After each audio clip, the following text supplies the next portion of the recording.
My parents encouraged me to be kind to others, so I've always been a quiet person by nature.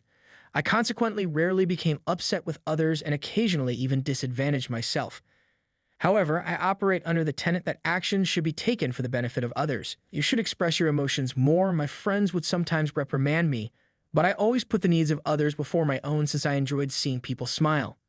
I started working at a sizable advertising agency after I graduated from college. Despite my introversion, I believed that working in sales would help me become more gregarious. I requested to be placed in the sales department since I honestly wanted to work in sales. For the first 2 to 3 years, I was stationed at a branch office a little distance from the headquarters. My boss at the time, the branch manager named James, was very caring. He didn't get angry at subordinates' mistakes. Instead, he emphasized learning from them. Whenever I made a mistake, he would help me think it through and encourage me, making my job feel fulfilling. James was greatly respected, not just by the staff, but also by the CDO and clients. Under his leadership, I believe the company's sales were quite good. However, in my second year, James was transferred to the headquarters and George took over as my new boss. George was from the headquarters and frankly, I had never heard anything positive about him. He was known for being lazy, kind only to young women, and arrogant towards married employees, those with children, and younger male staff. Many had left because of him. He was always obsequious to the CEO and those who benefited him. Rumors were that despite his incompetence, he was good at ingratiating himself. When it was announced that such an infamous person like George would come to our branch, some female staff members even said, "I'd quit if he came." Faced with his imminent arrival, I was filled with anxiety about what lay ahead. As usual, I arrived at work 15 minutes before the start of my shift. Since joining the company, I had made it a routine to clean the office in the morning. That day, as I opened the door to start cleaning, I was surprised to find someone already there. Nevertheless, I greeted them with a good morning. In response, a loud voice said, "Good morning. Who are you?" "I'm Ethan," I stammered. "I'm George from the headquarters. Nice to meet you." "Are you always the first one here?" "Yes, since I joined, I always come early to clean before everyone else." "I see," George said, and then started walking around the room. I continued cleaning without much concern. Soon, other employees began arriving, each greeting George until it was time for our first meeting of the day. George opened the meeting by saying, "I'm George from the headquarters. Let's make sure sales don't drop under my watch. I'll be strict with employees whose sales are poor." Hearing this, I felt a jolt of anxiety. Despite being in my second year, my performance was so poor that even new employees were outperforming me. "I wonder if I'm not suited for sales," I thought, feeling troubled by George's words. Then George ordered, "Those whose names I call, come to the front." As expected, my name was among them. For the next 30 minutes, he lectured each of us standing at the front. When it was my turn, George pointed at the sales performance board and said, "I see you clean every morning. It would be great if that made you good at your job. Before cleaning, why don't you think about how to improve your sales?" He said this in a mocking tone. All I could muster was a quiet yes in response. As I thought about whether I could handle such a situation, I tried to shift my focus and went to write down my day's fieldwork schedule. George then commented loudly enough for everyone to hear, "Oh, your sales aren't great, but you're diligent about your fieldwork." Impressive. Feeling embarrassed, I answered in a small voice, "I'm heading out," and left the room. Passing by the break room, I overheard colleagues Sophia and Lily talking while preparing tea. I heard George always finds someone to bully. I bet he's already picked someone from the group he called out earlier. Yeah, like Ethan. Maybe he's quite shy. Hearing this, I was rooted to the spot, unable to move. What if it's really me? I thought. I was the only one in my second year among those he called out today. These thoughts raced through my mind, leaving me frozen in place. Then Sophia, coming out of the break room, noticed me. "Oh, Ethan, were you here?" "Sorry. Did you overhear us?" she asked, looking flustered. "No, it's okay. It's true my performance isn't great, but we see how hard you're working, Ethan. Customers even say Ethan is a thoughtful and good salesman, so keep it up. We're all supporting you," Lily said, offering me a piece of candy. Seeing them leave, I thought to myself, even if I become George's new target, it shouldn't matter if I improve my performance. Everyone has their highs and lows. I won't let this get me down. I'll make great proposals for my clients. With renewed determination, I headed out for my sales appointments. After that, I worked tirelessly to improve my performance. My sales gradually improved, but they were still far behind my peers. George would scold me daily and even blame me for his own mistakes, saying it's because of Ethan's poor performance that my job is affected. Additionally, when a female employee asked to leave early because her child was sick, George made her cry by saying, "This is why I have issues with employees who have children. Well, the company will run without you. All right, go home and take care of your child. On the other hand, when a young female new employee seemed unwell, he said, I'd be sad to send you home because you bring so much brightness, but you're an important staff member. Go home and come back when you're feeling better. She left looking guilty. From then on, even when coming to work, she seemed to worry about other staff's eyes and gradually lost her energy day by day. The atmosphere in the office worsened and eventually several employees resigned. Yet George insisted it wasn't his fault, saying they just didn't have the guts. He badmouthed them in front of everyone and refused to change his ways. One day, President John, the CEO, came to the branch with a man in his 50s named Steve. This is Steve, who will be joining us from today, George said. I'm entrusting you with his training. You know he's a valuable asset for us. Steve looked a bit chubby with thinning hair and a slightly stooped posture. He seemed somewhat down on his luck. In front of President John, George was in high spirits, saying, Leave it to me, President John. I'll turn him into a top-notch salesman in no time. Good, President John said. Sales at this branch have been a bit down lately, so I'm counting on you. After President John left, George's attitude changed drastically. Hey, Ethan, come here, he yelled. I rushed to him. Ethan, you're going to be his trainer. But just now, President John said you would be the trainer. I responded in surprise. What? Are you trying to give me orders?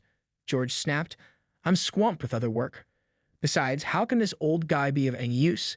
He said, kicking a chair over his yelling actions. This caught the attention of some of the female staff. As I stood there hesitantly, Steve picked up the chair and spoke gently. Hi, I'm Steve. It's a pleasure to meet you. I'm excited to work with you all, he said, greeting everyone cheerfully. This is something for you. I hope you guys like it, he said, handing out cream puffs from a popular store to everyone, lightening the mood. Steve then sat next to me and said sincerely, Thank you, Ethan, for taking on the role of training me. No problem, Steve. Sorry that you've had to see the office like this on your first day. Well, frankly, I'm not doing well in sales lately, so that makes George kind of frustrated, I said. No, I can tell you're doing your best just by looking at your desk, Steve said, looking at the piles of company documents and sales materials on my desk. Seeing all this shows you're really thinking about your clients. I mean, not to be one to say, but you're a good salesman, Ethan, he said with a kind smile, reigniting the spark of hope in me. I spent the day giving Steve the tour of the office and explaining the work. We had lunch together at a nearby diner. If you don't mind me asking, why did you decide to change your job now? I asked. My previous company went bankrupt, and when I saw this company was hiring, I applied. I wondered a bit if they were even hiring for mid-career positions. I see. Thank you for sharing. I'll do my best to help you get accustomed to the work quickly. It's kind of you, Ethan. I'm glad to have you as my trainer. Steve's words made me happy. Afterward, I taught Steve as much as I could about sales and even how to make phone calls. Balancing my own sales responsibilities with training him wasn't easy. Still, I didn't want Steve to feel uncomfortable, so I spent as much time as possible with him, providing support. A week later, George called Steve and me. You know what? I've got a great idea, he said. A bad feeling washed over me as he continued, Ethan and Steve, you don't raise $100K in sales by this time next year, you're both fired. How about that for a challenge? I was speechless at this absurd demand. What? That's unreasonable, I managed to say. George relentlessly added, after all, Ethan, your performance hasn't improved, right? You must be feeling your limits. We couldn't say anything because we were afraid of George, but we're on your side, they added. I felt tears welling up. Ethan, it's too early to cry. Let's shed tears of joy this time next year, Steve said, gripping my hand firmly. Inspired by Steve's firm handshake, I felt the switch flip inside me. From the next day, we both focused on developing new business. I hustled to set up appointments with companies I had identified and pitched relentlessly. While I struggled to secure orders, Steve surprisingly was closing contracts one after another. I thought this was his first time in sales. How was he securing so many contracts? Curious, I joined Steve on several sales visits. There I saw him quickly identifying issues and improvement areas, explaining the benefits of our proposals clearly and persuasively, even to initially hesitant clients. He effortlessly won over difficult clients, warming up the atmosphere by the end of the meetings. Amazed, I asked, I thought you said this was your first time in sales. How do you so easily win over clients? Let me think, Steve pondered, then replied with a smile. Well, I just do what you said. Think carefully about the client and listen attentively. I believe I had been considering the client's needs and my proposals, but if they said no, I would sometimes push hard. But I wasn't fully listening to the clients or understanding their issues, almost all the time in my haste and lack of calm. I realize this now. Steve reassured me with a pat on the back. I'm sure you definitely can achieve your goal, Ethan. Encouraged by Steve, I started to revise my approach, using his techniques and thinking objectively from the client's perspective. Miraculously, like a changed person, I began securing contracts rapidly, and my performance improved significantly. Steve and I became top performers within 6 months. A year after the challenge, Steve and I each achieved over 100K in sales. President John commended us in person. Meanwhile, George, who hadn't improved his performance or attitude, was scolded by President John. "I heard the rumors, but it seems you're the most incompetent one here, George," President John said. "I tasked you with training Steve, but you left it all to Ethan. What were you doing?" He added. "You even said they'd be fired if they didn't meet the target to raise 100K in sales. With what authority could you say that? You're the one who's fired." Indeed, George was fired. Later, Steve revealed his true story. Steve originally worked in sales for 30 years before taking early retirement at 50. After retiring, he worked as a consultant in his own business. However, he was approached by President John, an acquaintance, and the CEO, who asked for his help in turning around the branch. "It's okay, even if it's just for a year. Could you join as a salesperson?" President John pleaded, and Steve agreed. He was also tasked with monitoring the actions of George, whose behavior had become problematic at headquarters. Steve later apologized, saying, "I lied about the company going bankrupt, about being hired mid-career, and about being new to sales. I feel terrible about it. I'm truly sorry." I reassured him, "Please don't worry about it. Thanks to you, my performance improved, and I rediscovered the joy and importance of sales. I'm truly grateful to you." After a year, Steve truly left the workplace and now serves as a consultant for both the headquarters and the branch. He frequently visits the offices, bringing delicious snacks and lending an ear to the employees' concerns, earning their trust and reliance. After retiring, he worked as a consultant in his own business. However, he was approached by President John, an acquaintance, and the CEO, who asked for his help in turning around the branch. "It's okay, even if it's just for a year. Could you join as a salesperson?"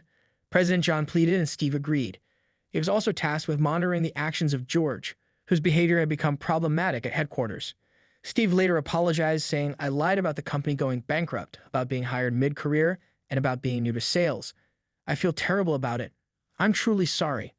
I reassured him, "Please don't worry about it. Thanks to you, my performance improved, and I rediscovered the joy and importance of sales. I'm truly grateful to you." After a year, Steve truly left the workplace and now serves as a consultant for both the headquarters and the branch. He frequently visits the offices, bringing delicious snacks and lending an ear to the employees' concerns, earning their trust and reliance.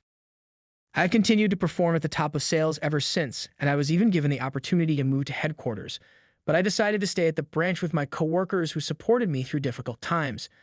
I am now responsible for training new hires. I always remember the fundamentals and try to make sure they love their job. Even though we joke about having a large age difference, Steve is both my friend and my savior, and we have become drinking companions. I'm determined to improve in my career, so I'll treasure this relationship.